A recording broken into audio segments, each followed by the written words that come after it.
This is my passion. This is Ike's Outdoors.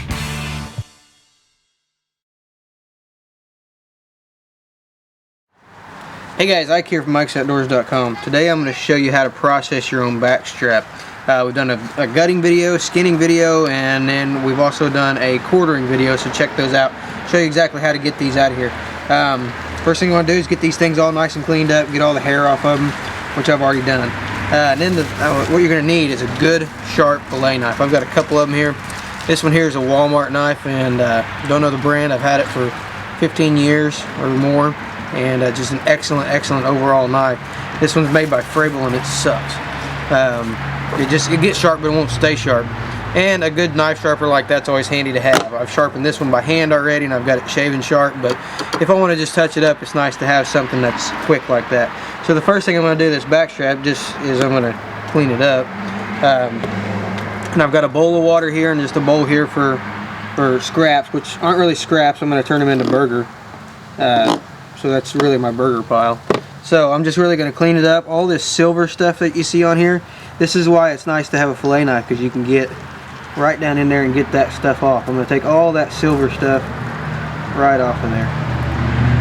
And if you can't get all of it, you can't, it's no big deal.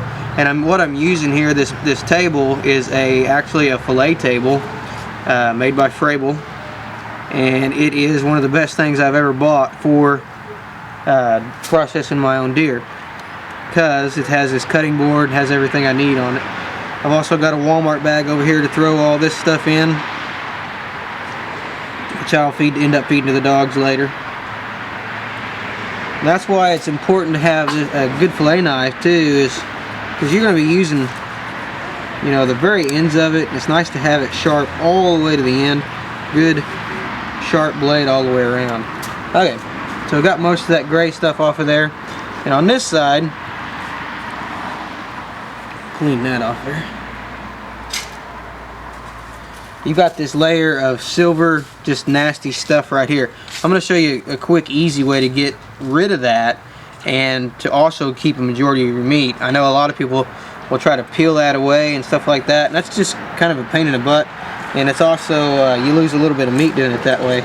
So the way I do it will show you how to do it without losing any meat. So we're going to get rid of that, but for now what I'm going to do is I'm going to start at this end right up here, and I'm just going to cut about 3/4 of an inch, and I'm basically just going to cut through. And when I get this thing cut through, you can see that layer right there. Let me put it right here. You see that layer? I'm just going to cut it right like that. And you can see I didn't lose much meat that way.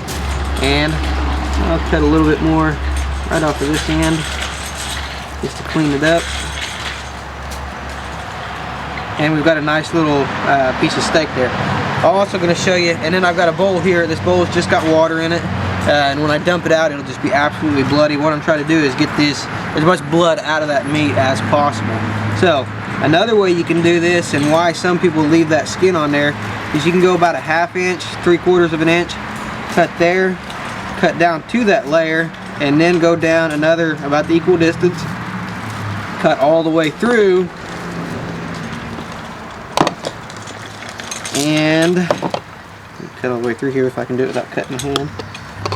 When you have this one, you have a butterfly steak, and it's got that layer of fat or whatever that is in the middle there.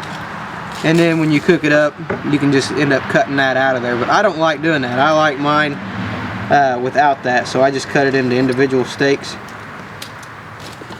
just like that.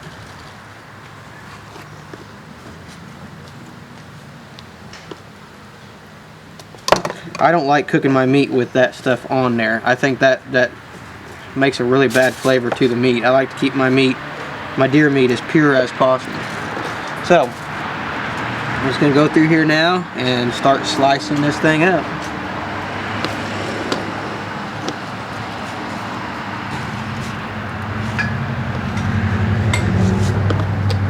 And this is why it's nice to have this out here, because you're going to dull this thing on this cutting board. It's not going to be dull it from cutting the meat. You're going to dull it from running across that cutting board so often.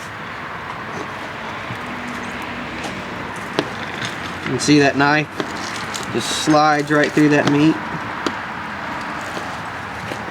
It's nice, tender backstrap.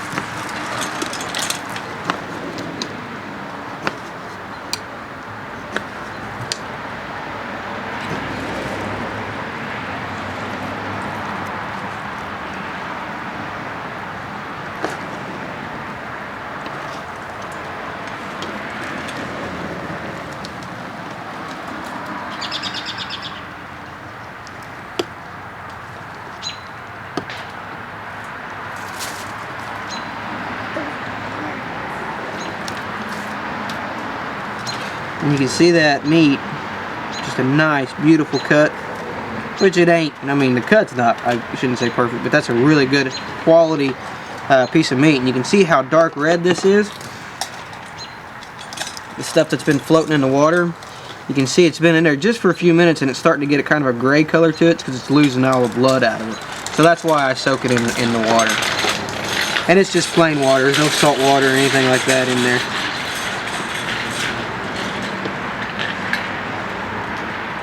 This bowl here, eventually I'll transfer all of it over to that bowl.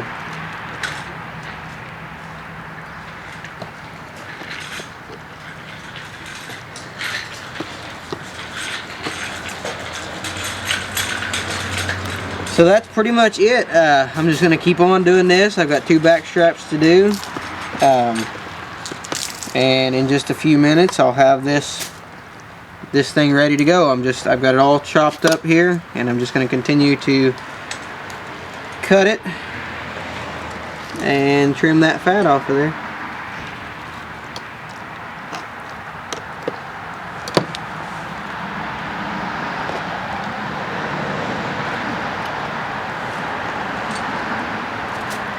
That's what I want when I'm done. I'll have every bit of it looking just like that right there. So that's how you process your back strap. Doesn't take a whole lot. Pretty easy overall, and going to give you a good quality cut of meat that tastes great. This is the best part of the deer. And anything I cut off of this, I'll put in here. If it's good meat, I'll put in here. You know, if it's just pieces like that, I'll turn it into burger. Any of this old fatty stuff like that, when I cut it off, I'm putting it right in this Walmart bag, and I'll either give it to the dogs or I'll throw it away. So I'm not wasting a whole lot off of this, and I'm getting a good quality cut that is full of good, nice, nutritious protein and tastes great. So you can watch our other videos. Like I said, we've got a gutting video, we've got a skinning video, we've got a quartering video, and this is our backstrap processing video. And I'm going to try to make a video on how to do the quarters, how to cut those up. So for more information or for more videos, you can check out our website, Ike's Outdoors. You can check us out on Facebook under Ike's Outdoors as well. I'm sorry, the website is ikesoutdoors.com. You can check us out on Facebook under Ike's Outdoors, and you can also check out our YouTube channel. You can click the subscribe button, click the like button, and share our videos with everyone. Really appreciate you guys watching.